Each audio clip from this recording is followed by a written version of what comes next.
What up everybody, this is Kat, bringing you my video presentation for the 2020 Spring Fanon. We will be discussing Project Deca and Tech Cross. First off with Tech Cross, if you've read the main blog already, you know it's on sort of a hiatus-ish thing. Don't worry, I am still actively working on it.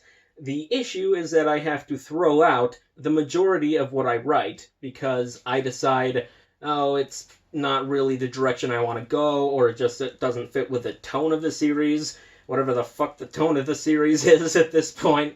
This thing is recording, right?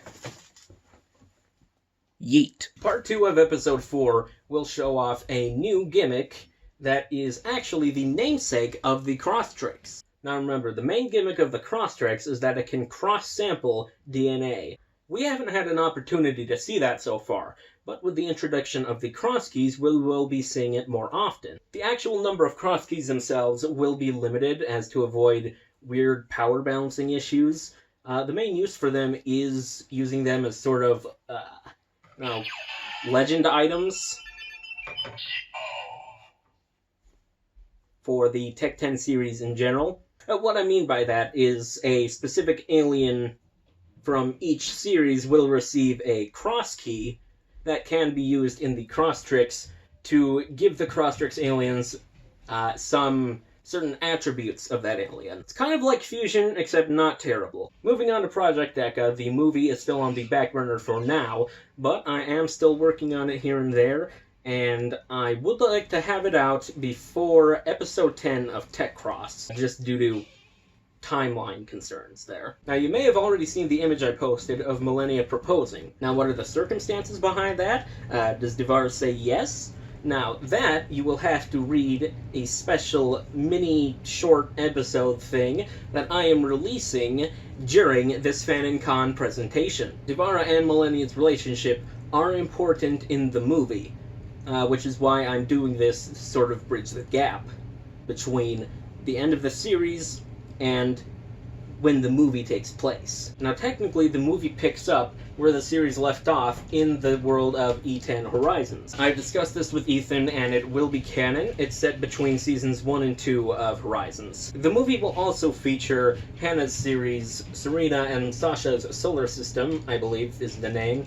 Correct me if I'm wrong.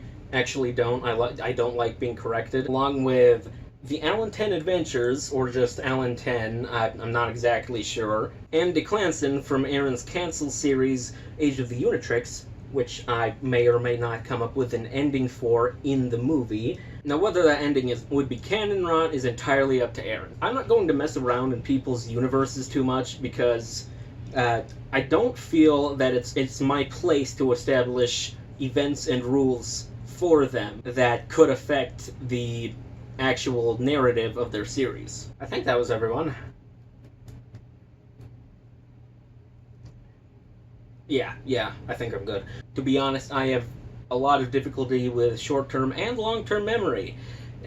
God help me if I ever get Alzheimer's. Now, other than my series, I am planning on updating my free usage aliens with more ultimates at some point, because I would like to finish the Andromeda alien set from Ultimate Alien.